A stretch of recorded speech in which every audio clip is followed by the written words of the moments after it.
Today's scripture is Matthew 7, 7 through 11, New Revised Standard Version. Ask, and it will be given to you. Search, and you will find. Knock, and the door will be opened for you. For everyone who asks receives, and everyone who searches finds. And for everyone who knocks, the door will be opened. Is there anyone among you who, if your child asked for bread, would give him a stone? Or if the child asked for a fish, would give him a snake? If you then, who are evil, know how to give good gifts to your children, how much more will your Father in heaven give good gifts to those who ask him?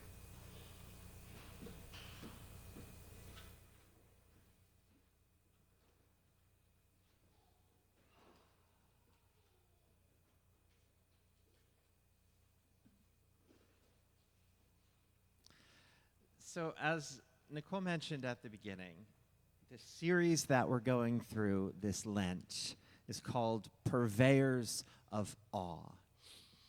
And when I saw that the theme of this week was curiosity, I said to her, can we switch weeks, please? Because curiosity comes so easy to me. And I would rather not do, what is it? Is it connection? Which comes way easier to her. So I was like, this is great. We'll just do 2 weeks in a row, and I'll come up here and spend 15 minutes spilling fun facts at you, and then we'll call it a day. And I have struggled so much more with this message than I thought I would.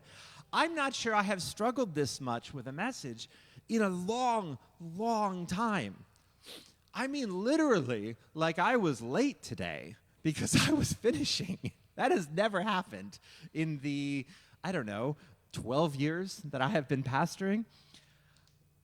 I was thinking that I could just put together some of my favorite things, because I have a whole Google Keep document, by the way, filled with curiosities and things that make me curious and things that make me go, and I would just pick a few.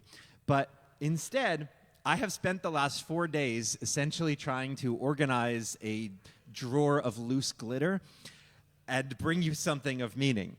And so what has started as me just wanting to nerd out with you ended up with some uncomfortable introspection that I wasn't expecting, and now I get to bring that to you. So that's fun. I get to be a little more vulnerable than I thought I was going to be. Isn't that the way it goes? And I realized this morning, actually, what the problem has been for me. And it is that curiosity has both been the engine of my spiritual journey and also my biggest problem. Let me try to explain. I met Nicole on our first day of seminary at Palmer Theological Seminary in Wynwood, Pennsylvania, just outside of Philadelphia. And I walked in having applied for seminary like 2 weeks earlier, and my whole life had gotten sort of shifted around the way it does, and walked in knowing nobody, having just come in off of my bicycle, and met a woman who worked at admissions, and we had a great conversation, and she said, wow, Zack, you are like the nicest person I've met today, but I have to go. Let me introduce you to the other nicest person I've met today. Zack, this is Nicole. Nicole, this is Zack.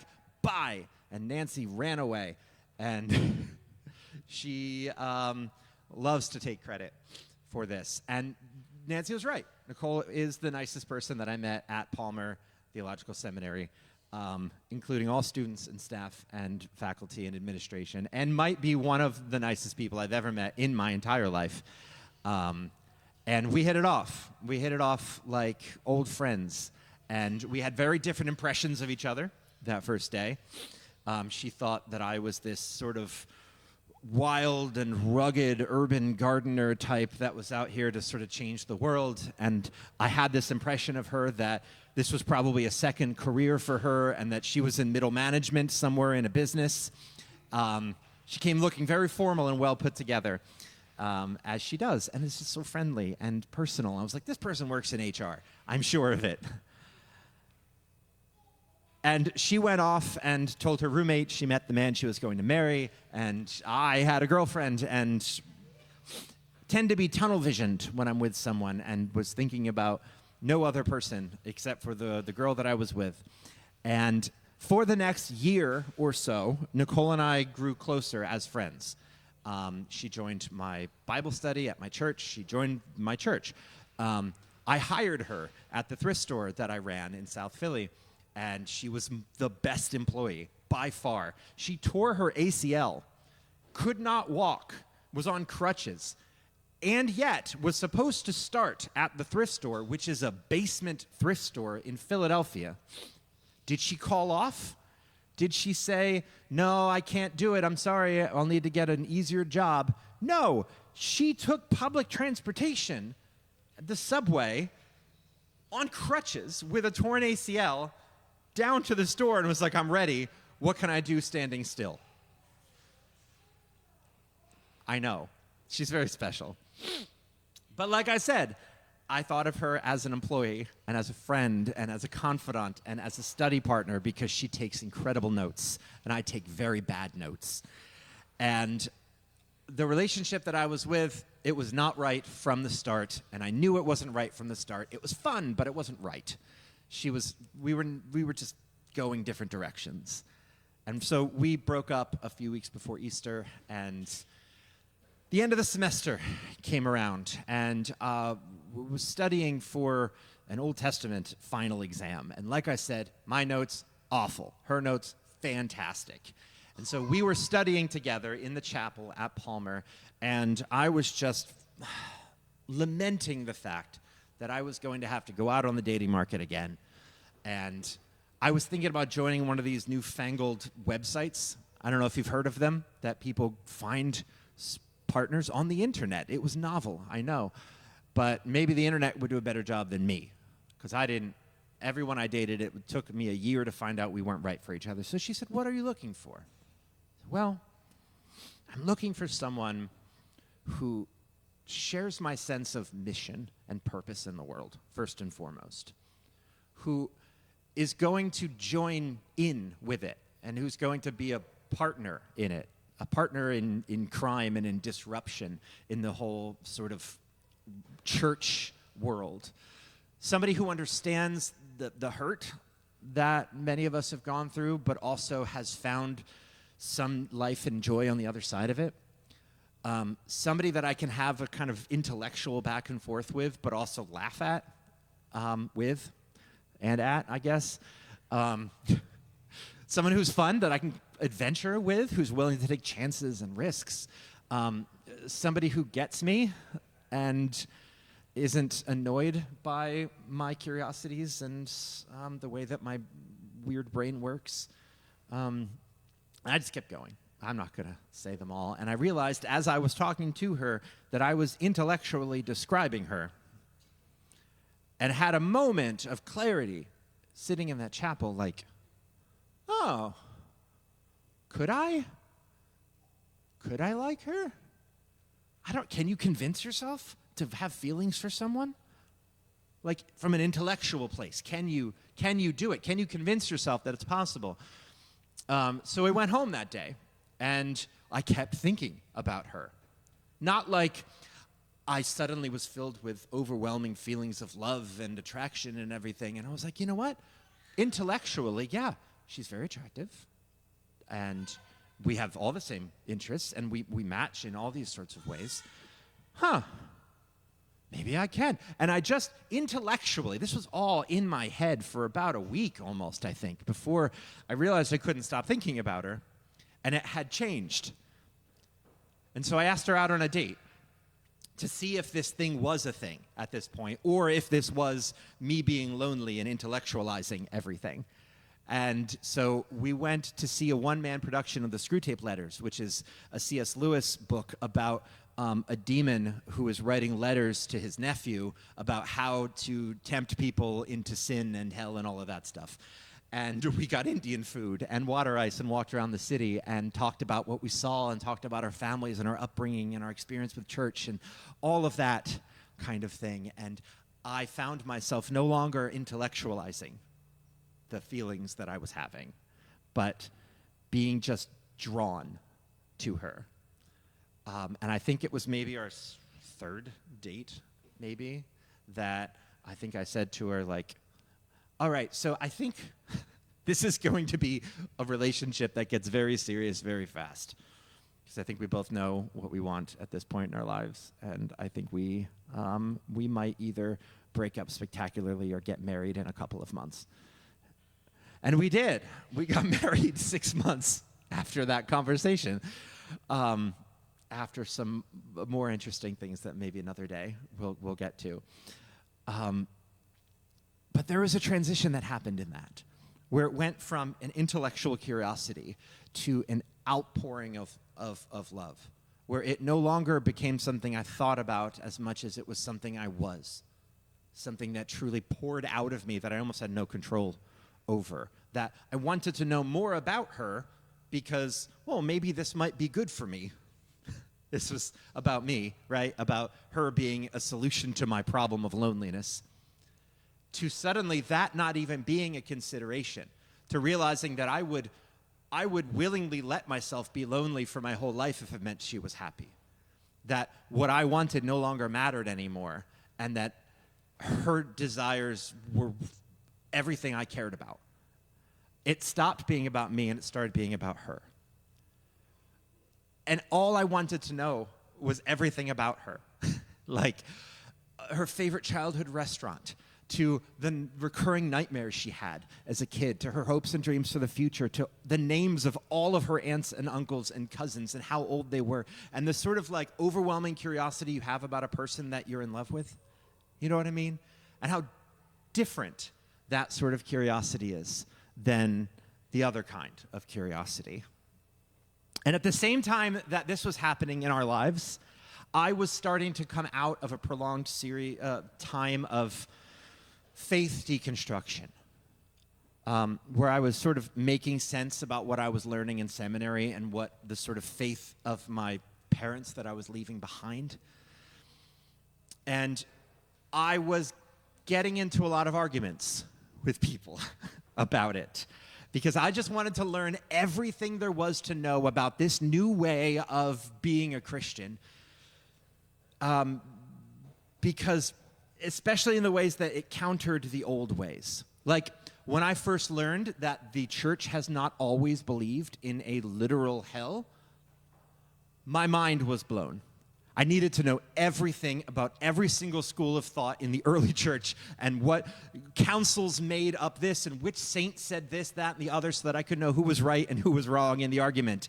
When I realized that, wait, the book of Galatians teaches that breaking the rules of the Bible doesn't actually separate us from God, I need to literally write a letter to my high school Bible teacher who told me otherwise. That's a thing I did.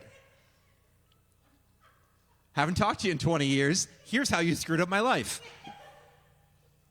Wait, Romans chapter 2 tells us that people don't need to know about Jesus in order to be saved. Why has no one told me this before? And I couldn't get enough. But while at that time learning more about Nicole's childhood made me love her more, learning more about God just made me more annoyed with people. And I think that looking back, it was because it was not a curiosity born out of love, but a curiosity born out of fear. I had lost my footing, and I had started to rebuild something that felt like mine, that felt like I would be okay with, but something inside of me wanted that assurance back that I had when in my fundamentalist days. I thought to myself, well, I've wandered in the wilderness of self-discovery enough, and I am ready to come back to a solid faith in God again.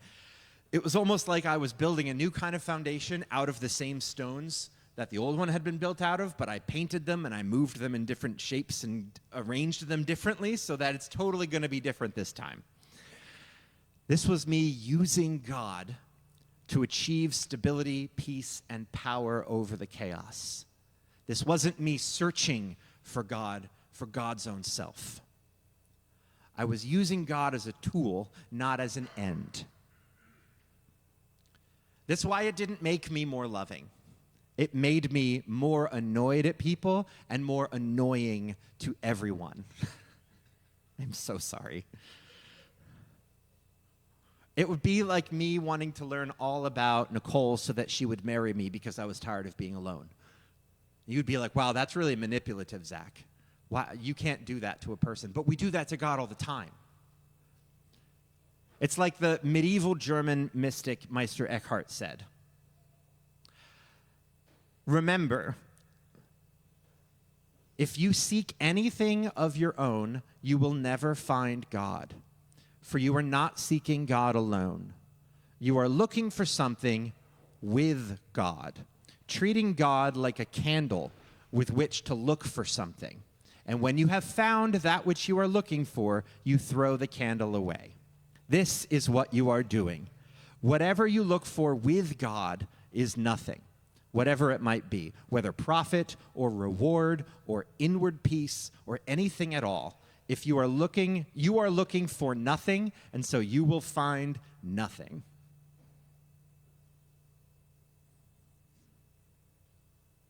And I think for many of us, God is the candle that helps us to find enlightenment, that helps us to find security, safety, community, or a sense of belovedness. But when God is the tool and not the goal, it is never, ever truly satisfying, and it never, ever lasts. It will only lead to another round of deconstruction and disillusionment with the whole thing. We who have gone through a painful process of deconstruction often use this new faith discovery, this new church that's totally not like the other churches, this new theology, this new author, this new podcast. It's totally not like the others. This one's the right one. After 2,000 some odd years, we finally figured it out. And here it is, and it's very easy for you to digest, and it has a weekly podcast and 6 books that you can go through, and it's very easy to understand. And because we want to run back to the safety and security of knowing everything in here. That God is the tool by which we achieve peace and enlightenment. That peace and enlightenment, that's the actual goal of this whole endeavor. And that God is just the tool by which we get there. But it never actually makes us happy in the long run, does it? It really just makes us more insufferable. Not any of you, of course. You're all delightful. It's me that becomes insufferable during this time.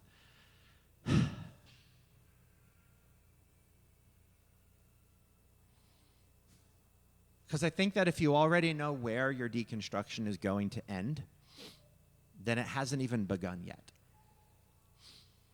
If you know that, okay, well, I've entered this period where I finally said I don't believe these things about God anymore, but I'm not ready to get back to church yet. But I think soon I'll be able to get back to Christianity. Then you already have an idea about where you're supposed to land. And once you know where you're supposed to land, you can't land where you're supposed to be. When Jesus tells us in our passage today that all who seek will find, he doesn't say what they will find, right? Because the finding is not where the truth is. It's in the seeking. It's in the desire itself. It is in the honest searching. Because seeking after God, unlike seeking after a degree, is not an intellectual exercise. It's not a matter of exercising the intellect at all. It's not a matter of discovering truth or building a sturdy framework on which to stand. It's an exercise of the will. It means throwing away the map, but keeping the compass. It means rediscovering delight. It means tossing aside your idols, no matter how holy they might seem. When I was pastoring a church out in Reading, there was a woman who was a regular attender of the church. Her dad was a pastor. She had grown up in the church, and she hated it because her dad was awful to her at home, abusive and terrible, but holy and righteous on Sundays, and it totally messed her up. That somebody can be both of these things and be so fake. And she had gone through years and years of therapy and deconstruction and reconstruction. I believe this, I believe that. Had come to sort of a sense of her relationship with God and had reconnected to the church since I was there.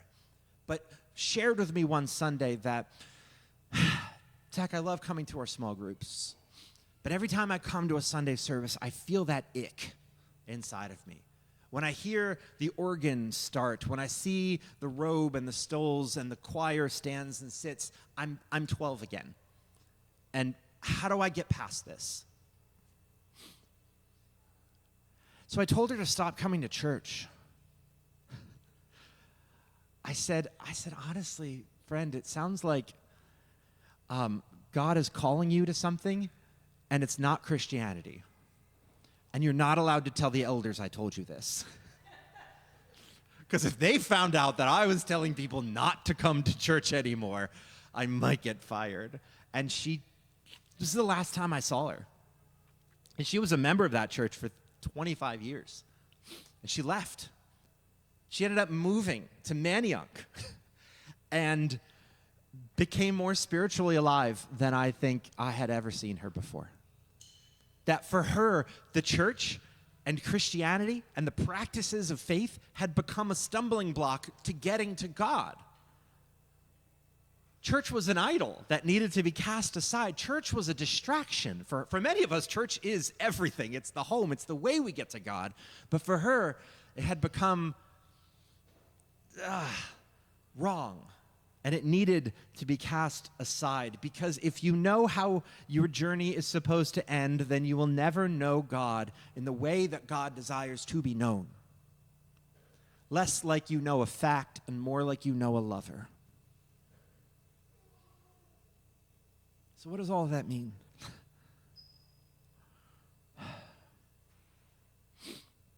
It means that when I discovered that the early church didn't necessarily believe in a literal hell, it made me feel like I was enlightened. It made me feel like I wanted to argue. It made me feel less ignorant and more solid.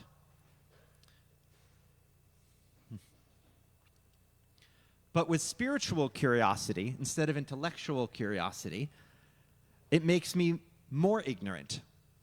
It makes me less sure of the answers. It replaces my questions with more complicated questions, not with easy assurances.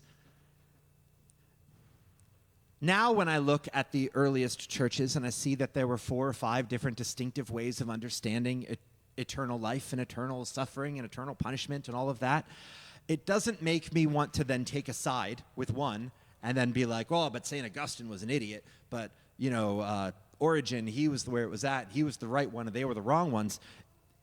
It makes me wonder if multiple impossible things can be true at once. And when I think deeply about it now, it inspires gratitude. It makes me want to learn more about why people find comfort in something as terrible as the doctrine of hell.